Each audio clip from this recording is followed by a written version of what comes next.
Nasılsınız? İyi. 15 arası ders. Ayrıca dersin haricinde sosyal etkinlikler, hafta sonu bir için liselere bir göz yaptık zaten. Sen de inşallah. Hadi bakalım. Ne olmayı istiyorsunuz? Memnun musunuz? Evet. Ne kadar oldu şimdi bu kurslar başlayalım? 3. hafta sayın. 3. hafta. İyi. Genelde tabii şeye hazırlık değil mi? Sınavlara hazırlık. Sınavlara sayın. Liselere hazırlık. Ağırlıklı olarak inşallah sizlerle hedeflediğimiz, arzu ettiğimiz liseye girip ondan sonra da özlediğiniz iyi bir üniversiteyi kazanmak, değil mi? Yani sen burada mı oturuyorsun? Köyde misin? Öyle mi? Hangi köy senin köy? Köyden gidiyorsun. İyi, memnunsun. Öyle, memnunsunuz değil mi? Evet. Evet. Çalışarak o hayal ettiğiniz üniversitelere, hayalini kurduğunuz mesleklere inşallah işlere kavuşacağımıza biz inanıyoruz. Ben de o hayalinizdeki mesleğe ve üniversiteye işte bu inancınız sizi getiriyor. Yani birileri işte geziyor, dolaşıyor, eğleniyor ama sizler bir inanmışsınız. Bugün Güroymak ilçemize gerçekleştirmiş olduğumuz bu ziyarette yine Güroymak ilçemiz ilkleri başardığını gördük.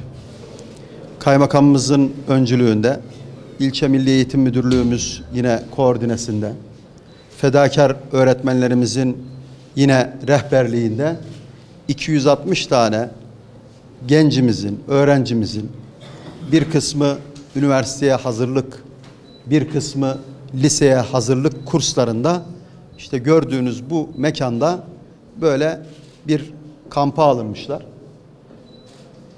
Bu öğrencilerimiz, öğretmenlerimizin rehberliğinde köy köy taramaları yapılarak arzu eden, hayalini kurmuş olduğu işte üniversiteye gitmeyi arzu eden öğrencilerimizin, öğretmenlerimizin rehberliğinde tespitleri yapılarak 260 tane öğrencimiz bir yerde bir kampa alınıyor. Bu kamp sadece eğitimle alakalı değil. Bu kamp sosyal, kültürel, sportif, öğrencilerimizin çok yönlü hem kaynaşmalarını sağlamak, hem paylaşımcılığı güçlendirmek. Bu arada da yine içerisine gezi ve incelemelerde, geziler de katılarak öğrencilerimizin bu yaz döneminin bir kısmını bu tip böyle çok amaçlı bir kampla geçirmiş oluyorlar. Burada işte öğretmenlerimizin fedakarlığı önemli. Sağ olsun öğretmen arkadaşlarımız da bir kısmı kendi mezun oldukları bu mekanlarda şimdi öğretmen olarak bu öğrencilerimizin, bu ülkemizin geleceğini inşa edecek bu yavrularımızın eğitimlerinde onların geleceklerine katkı sağlama adına onlar da fedakarlık yapıyorlar. Az değil 260 tane öğrencimiz çok yönlü, onları çok sıkmadan.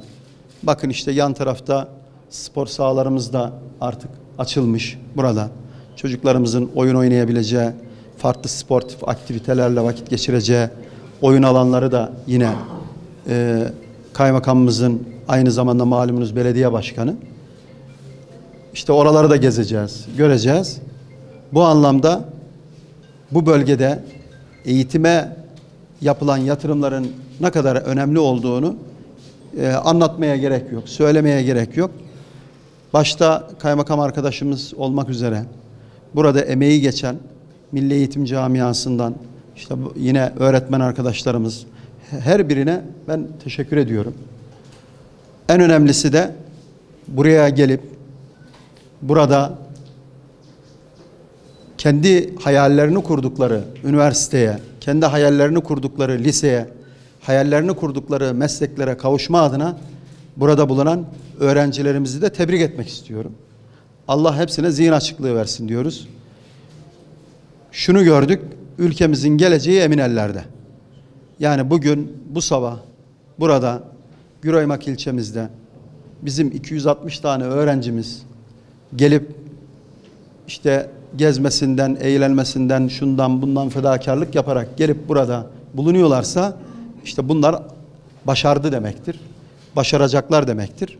Ben de buna inanıyorum. Allah yardımcılar olsun diyorum. Allah bu uygulama, biz diğer kaymakam arkadaşlarımızla da bunu görüşeceğiz inşallah. Tabii buraya gelen öğrencilerimize öğle yemeği de veriliyor. Öğle yemeği ve servis, kitaplar da bizde. Değil mi? Kitaplar da veriliyor.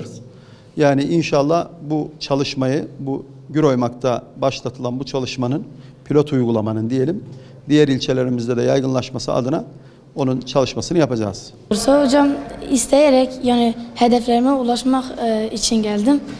Hedeflerime başarmak için de çalışmam lazım. Mesela diyelim çalışırsam ülkeme iyi bir vatandaş olacağım. Başarılı öğrenci olarak mesela Güroymak'taki her okuldan başarılı öğrencileri seçerek bizi bu kursa aldılar. Onlar hedeflerini düşünmüyorlar, yani kendilerini iyi zannediyorlar. Onlar her zaman yani kazanacağım, sıkıntı değil, ben çalışmasam da olur. Ama öyle yok, her zaman çalışacağız. Ağustos böceği ve karıncanın hikayesi gibi. Hedefim bilgisayar mühendisi olmak. Buraya hedef belirleyerek belli bir amaca bağlı olarak geldim. Bu kursa geldiğim için mutluyum. İnanıyorum mesleğime daha yaklaştım. Hedeflerime ulaşmaya yakınlaştım.